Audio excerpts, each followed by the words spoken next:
diketuai oleh Penyelidik Penerbangan Encik Telok Sing.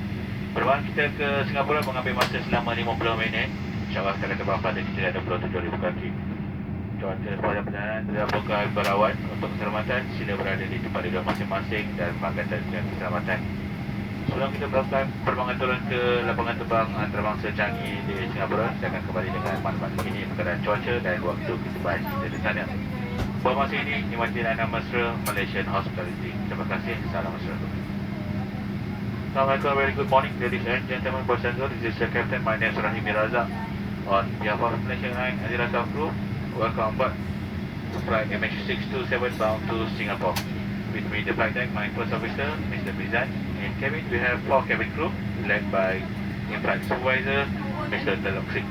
Flight time to Singapore, 50 minutes. You expect to cruise at 27,000 feet. Weather on the road is cloudy. For your safety reasons, suggest you remain seated and fasten your seatbelt.